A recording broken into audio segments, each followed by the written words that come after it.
for Pittsburgh. This is a team year in, year out. 16 straight years to the playoffs. 3 Stanley Cups during that run, and you still have Sidney Crosby playing at an absolutely elite level, but it looks like they're going to miss out on the playoffs. They deal Jake Guentzel, and on Thursday, Crosby was asked about the whole situation. What are you thinking about the rest of this season? I know you're trying to get into the playoffs and win every game, but also management sends this message. Yeah, I don't know. I mean, it's probably a better question from them. Yeah. Listen, the body language says a lot too, right? This is a competitor. He wants to be in it every year. He is still producing, but it doesn't feel like it's necessarily we're just going to flip the script and next year they'll be right back in it. What does the future look like here for Pittsburgh? I mean, they have a ton of cap space, so a retool is possible, but how many more years are you going to get the type of production that you saw this year from Sidney Crosby? Now, going back to that interview at post-game on Thursday, that was after the nail was put in their coffin of the season when they blew that lead to Calgary, didn't get any points in the final minute there. Then they go to Edmonton, get shellacked, they come back home and get punked by one of their rivals, the Washington Capitals. So this is a guy who's put his heart and soul into this team, and I just don't know if they're going to have enough time while he still has juice left in the tank in order to give to be a playoff contender. And I also don't think that Dubas deserves all the blame for this. I think that Hextall made some horrible moves to set them back even farther, and now I just don't know if it's possible, Ace. Yeah, it's frustrating to watch a player like Sidney Crosby still playing at a high level. I agree with you, Biz.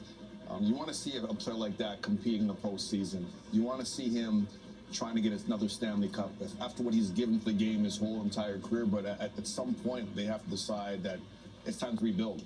And I just hope that the city of Pittsburgh still supports this team, you know, when the rebuild happens. Like, there's only so many markets in the National Hockey League that really support a team still when the rebuild happens. I think Toronto's like the only market that could really tank and still sell out every single game. So from that perspective, 5 cups in the last how many years, unreal run, they're going to have to try to figure it out.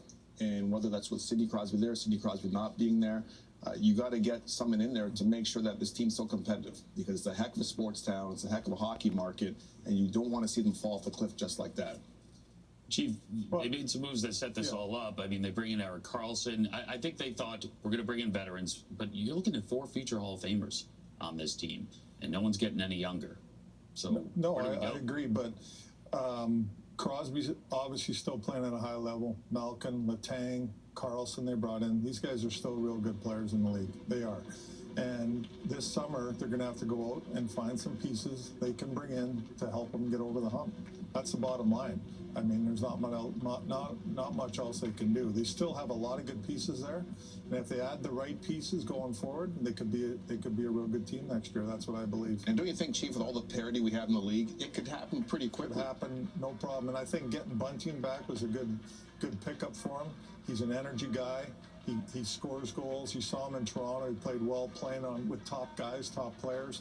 So he might be a guy that can fit in with Crosby because he's a worker. Crosby likes the workers on his line. He likes guys that are at the net and they work.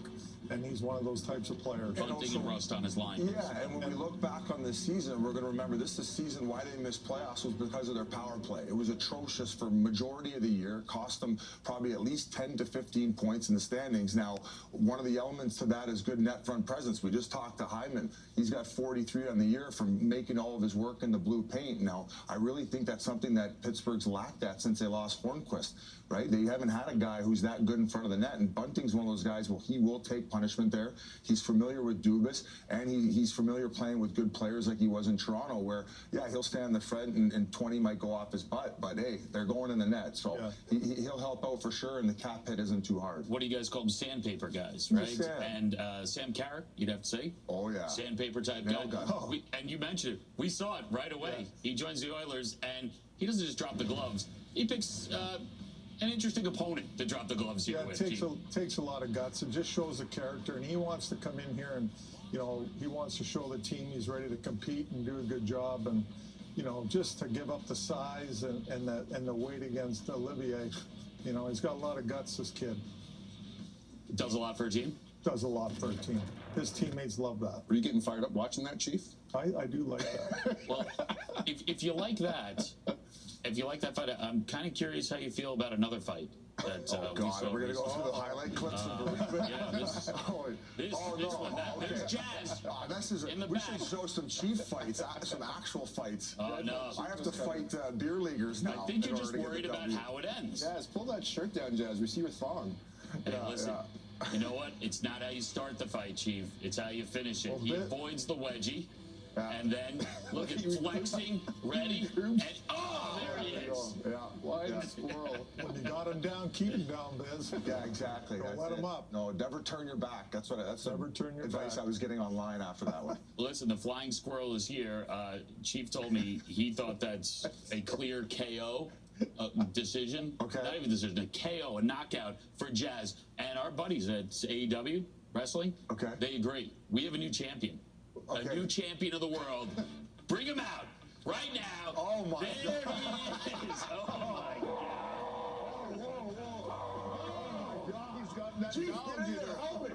He's got that dog What do you eater. got for me? I got a little present for you, pigeon. It's Oh, you get some bread. What is it oh, for? bread for the pigeon? The bread for the... Is that what pigeons eat? Yeah. Hold on a This is second, French Jazz. toast. Bread. Jazz, what's that Lindros jersey? Is that a Stevie? Where's the Berube jersey? 17. You didn't send me one. It's a Stevie. That's what that is. Look how tight that is. great. It's great. They should add you to the roster, the playoff roster, guys. I mean, I'd be better than you. I'd be better than you. His beer belly's fitting through the tight fit and the waist there. Belt, Jazz. What Holy if you the cow. belt? Show the people the belt. Hey, we should get you in the steam room. Bad boy. Jazz, give us a flex. I can't say anything. Give us a flex to the camera. I think you need to get in the steam room to get a couple LBs off the waistline there so that belt can get around.